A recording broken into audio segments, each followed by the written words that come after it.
Much love to you, Larry Sherman, South Side of Louisiana.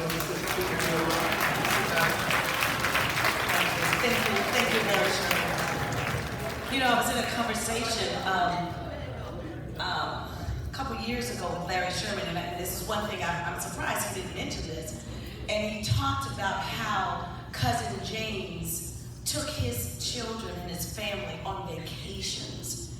And you know, there are times back in the day that not many people were doing that, but he did that. So we do appreciate that, and I know your children appreciated your family, and your lovely wife, Kay, appreciated all of that. So thank you so much.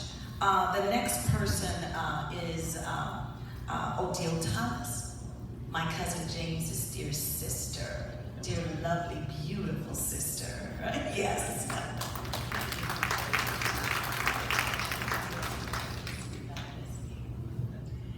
Praise the Lord, everybody.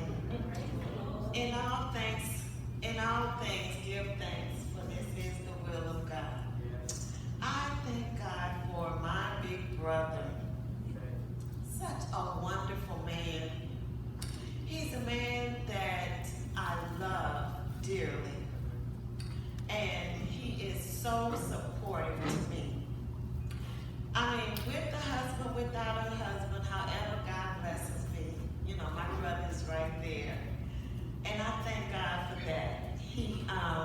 I can remember some stories that I can share with you when he was back home and he was in college.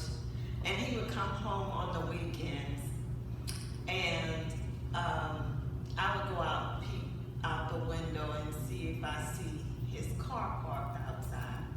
And that way I would know that he was home. So I would go around in the house checking to find out what bedroom he was sleeping in.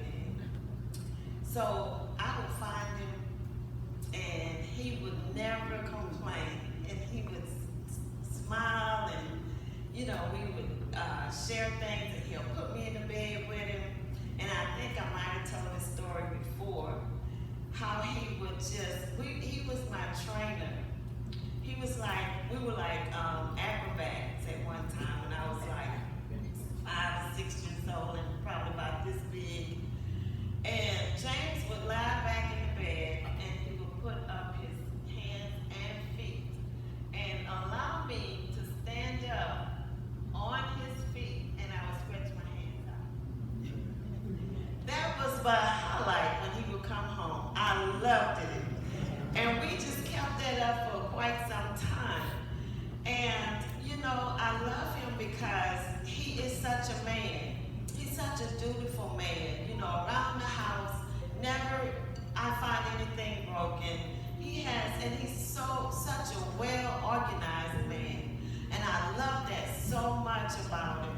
Everything needs to be done. He don't always call out for somebody to come fix it. You know, he would just come there and fix it himself and just take care of the home. My sister-in-law Kay is always happy, and the kids, they are beautiful. I love them. I always have a good time when I come to his house. And yes, he is the wind beneath my wings, and he just helped me to soar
about you while you are on this side of heaven. So that's a wonderful, wonderful thing. And we want to continue to pray for the family. We want to continue to pray for the family.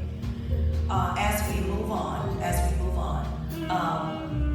the next person who will be sharing a reflection is Don Thomas.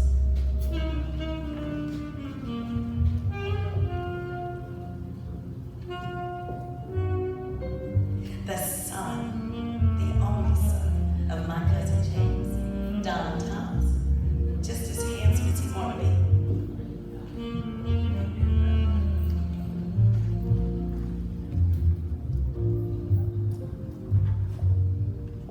Good evening, everybody. I said good evening, everybody. This is a celebration. I would just like for you guys just to join in and giving my dad a round of applause at this time. I also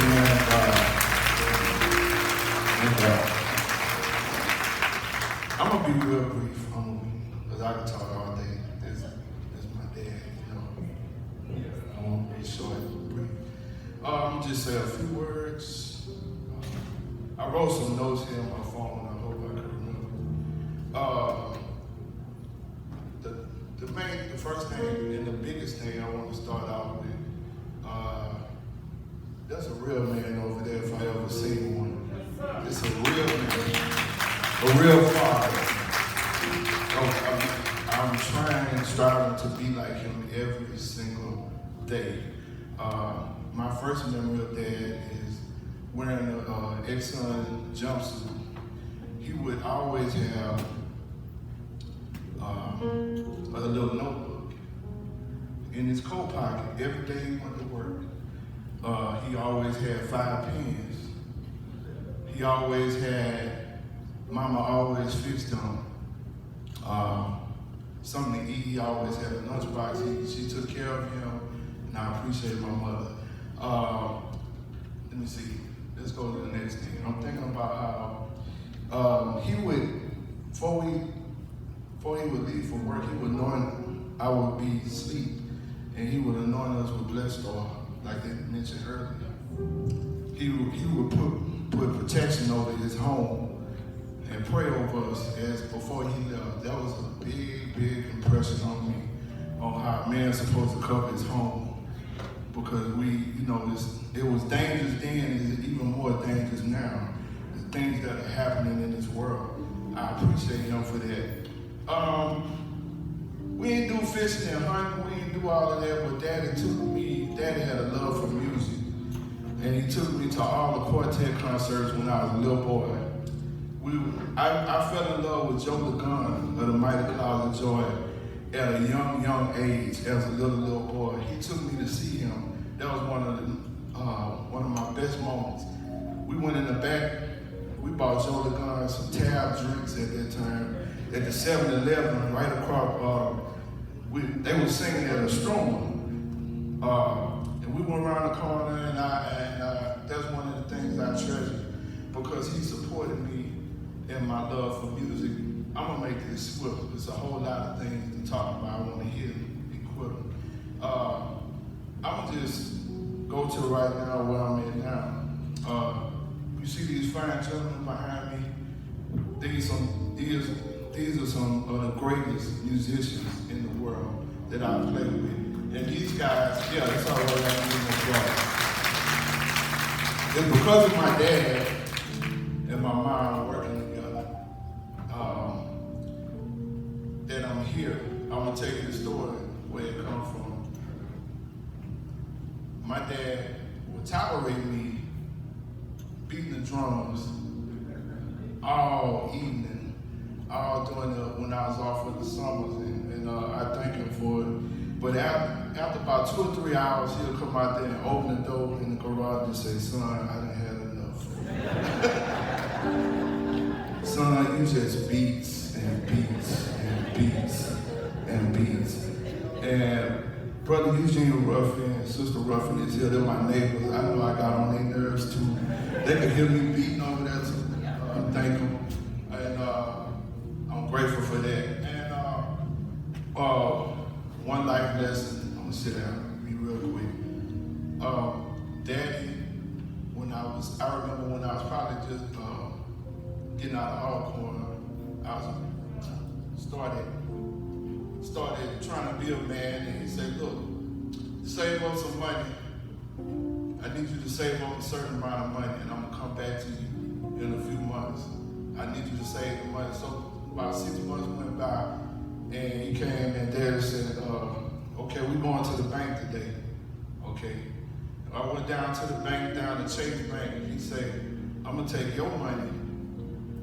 That's what he did. He said, take out $1,000, and we're gonna put. What he did was started me with my first credit card. He ain't give me the money. He made me save it. So it wasn't about giving. What I'm saying is, he made me a man. He showed me, hey, this is how you're supposed to do things. He showed me he told me, save till it hurt. Save till it hurt. That's what he told me. And I appreciate that about him. I want to say this. I don't want to be all over the place. But mama, behind every good man, there's a good woman.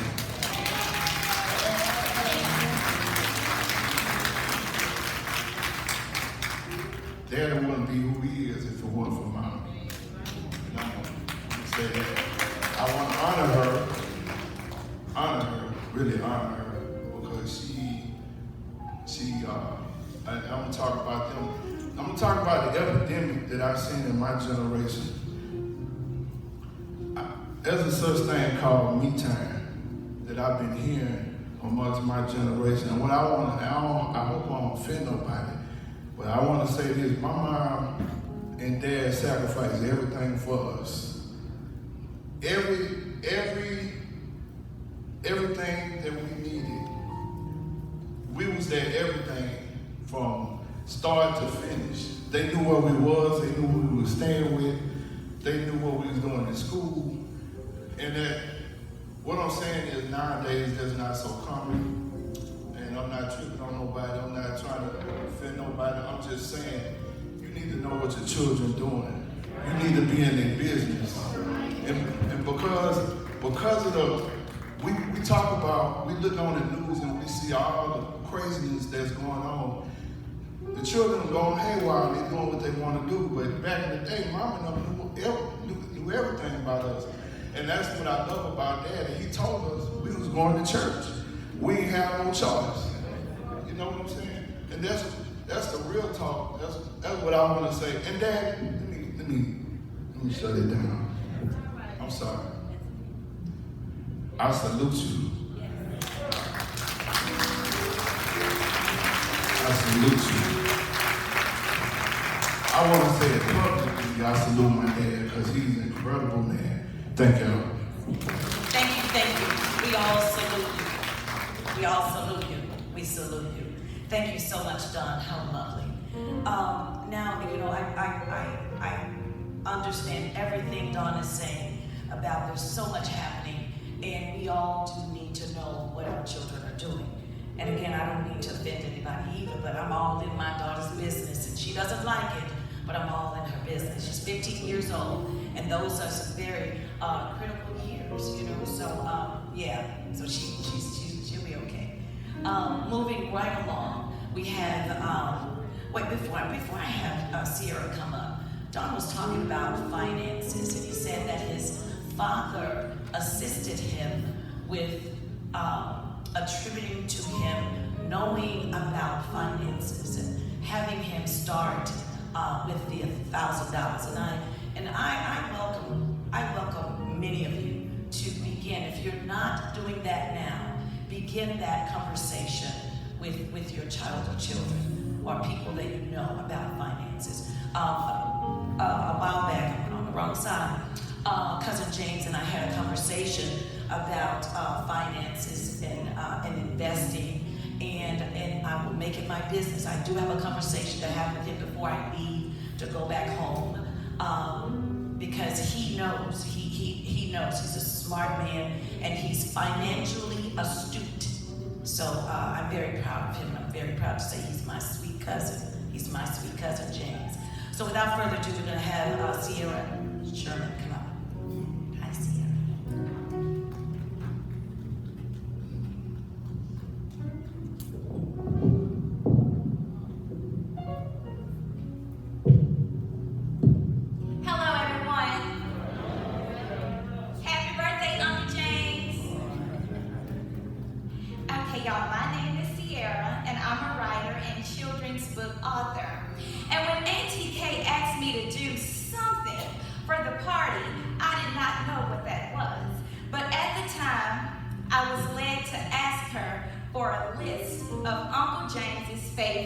songs. That's one of my favorite attributes about him. He is a beautiful singer. And when ATK sent me this list, I thought she was going to send about 4 or 5 songs. She sent 20. So for my family tribute, I would like to present a children's story I wrote about Uncle James called James and the Journey to the Musical Kingdom. Once upon a time, the master composer was challenged by his lead musician. The lead musician was easily defeated. His music notes fell flat, his song was off key, and his instruments were out of tune. He was cast from the musical kingdom. Before his fall, he vowed to dismantle the master composer's orchestra, obliterate his choir, and baffle the gift of song. He further promised that the millions of songbirds in the land of time would never find their way to the musical kingdom to sing in the great choir. Sadly, a third of the master composer's musician left with the lead musician to help him fulfill his evil mission. Over the centuries, the master composer and lead musician warred over the winds, shifting the songbirds' wings to soar high or lay low. But the master composer orchestrated the perfect song that would lead his songbirds home. One such songbird was born centuries later, named James. As a young bird, James was excited to start his journey to the musical kingdom to sing in the great choir. He flopped and hopped and sang all over the nest. "What kind of mind you got acting like that?" his father would say. And James would reply, "I've got a mind to live for Jesus." He was just a little nervous on the first day of school when crossing the flyway. "What's the matter?" his mom asked. "I need you to hold my hand," James replied. In school, his favorite class was music class. He sang the loudest in the choir. His teacher would say, "James, this is just a rehearsal." But James did not care. He knew who he was singing for. When James sang himself hoarse and couldn't sing no more, he'd close his eyes and just wave his hand. Summers were his favorite. He'd fly the streets of the mid singing, "I'm free, I'm free." James grew into a well-sung teen bird. When it was time for him to graduate fly school, his father said, "James, it's your time." James was excited. Now he could really pursue the great choir and the musical kingdom. However, his parents warned him to beware of the wiles of a sneaky lead musician and to not get tricked into joining his lowly chorus. James attended college at the Southern Skies University. While flying to school, he was approached by the wicked lead musician. "James, why don't you take a break? You've been flying an awful long time." But James said, "I don't feel no ways tired." That night when James went to sleep in the bird dorms, the master composer came to him in a dream. He asked, "James, my son, what shall I give thee?" And James responded, "Give me a heart like thine." This response so pleased the master composer. He said, "Because you didn't ask for the best voice in the world, or the finest coat of feathers, or the fastest flight, I'll give you your request, my amazing grace, and my mercy." "Wow," James said, "I will fly on the wings of your grace and mercy." The master composer gave another gift. Her name was Kay. Kay was not a songbird like James, but a teacher bird, and James loved his teacher bird. Together they soared the Southern Skies University, and after they were married, they hatched 3 eggs of their own, Dawn, Keisha, and Trina. The journey wasn't always blue skies and rainbows. Sometimes there would be storms. One scary night, James clipped his wings on a tree branch and he cried out, "Fix it, Jesus!" The lead musician came to tempt him again. "Give me your song and I'll give you the finest wings." And James replied, "Praise is in my song and I give God every praise." James healed and continued the journey through the land of time. Many times he would grow frustrated about not finding the musical kingdom sooner, but he'd just shake it off and say, "I just can't give up now." He kept right on singing. He'd sing in church on Sundays, at work on weekdays, in the flight car, on the flight train, on the airplanes, when hopping on the ground. He'd sing on the family prayer lines on Saturday. When he wasn't singing, he was sowing seeds. "You're gonna reap what you sow," he told Kay. The lead musician tempted him one more time. "Magnify my name," he told James, "and I'll give you a voice that will rival mine." And James said, "Your name is well known, but there's just something about the name Jesus." This angered the lead musician, and he would cause the winds to wreak havoc on James's flight. But no matter how bad things got, James would say, "Jesus, you've been good to me." The lead musician tried one more time. "Your neighbor, the robin, doesn't work half as hard as you do and sings almost as good as you do. How can you continue to praise the master composer?" James replied, "If a robin can say thank you, then I can do it too." One day, James awoke to his 75th birthday. The master composer appeared to him. "Master," James said, "all my life I've traveled the land of time searching for your musical kingdom. All I've ever wanted to do was sing in your great choir. Why did I never get called to audition? Why have I never sang your songs?" The master composer said, "James, you've been auditioning for my choir all your life. Your entire life has been a song. Your entire life sings my songs."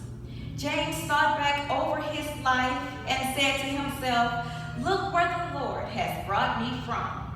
He thought about the storms that he overcame and said, "Wow, I am a living testimony." The master composer smiled and said, "One day, you and millions of birds will no longer have to audition. You will make it to the musical kingdom to sing in the great choir. Hold on, just hold on a little while longer." The end.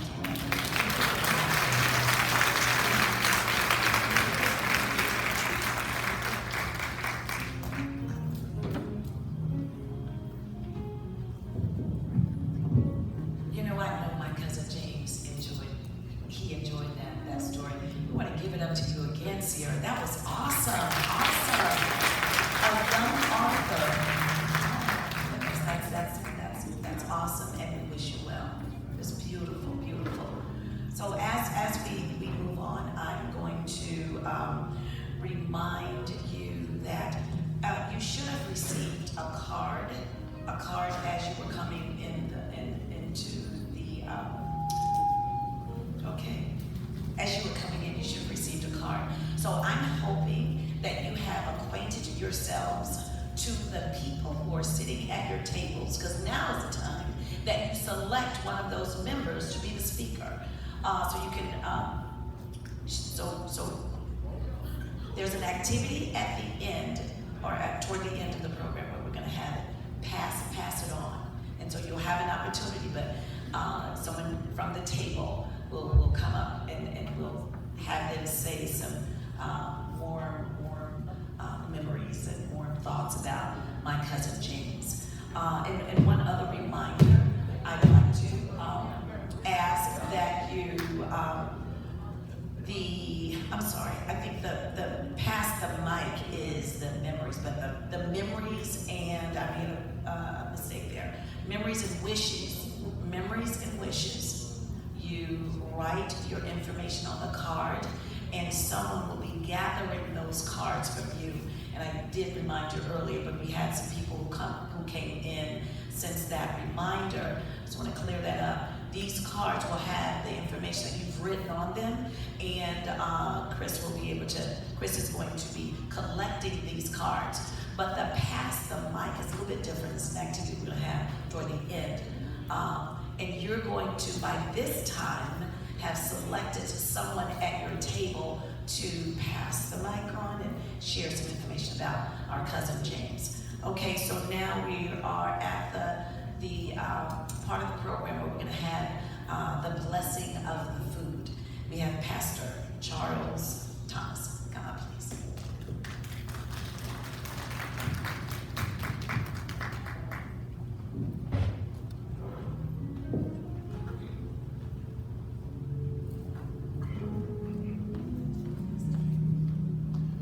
Okay, I know everybody's waiting on this part. Blessing of the food. Let us bow our heads, please. Father God, we invite you into this place. Father, we just thank you for this day and this celebration. We thank you for the man of God as we celebrate 75 years. Now, Father, we just thank you and we ask you to bless the food, to bless the hands that prepared it, bless the hands that are going to serve it. Bless this food as nourishment for our body, as your word is nourishment unto our souls. In the mighty name of Jesus, we say amen and amen. Thank you so much, Pastor and cousin. Thank you. Okay, just a couple more reminders. We're going to turn the program over to the staff of Elegant Affairs, who will be directing you to the buffet portion or the buffet section. So we're going to ask the staff of Elegant Affairs, we're going to be under their leadership at this time. The staff of Elegant Affairs.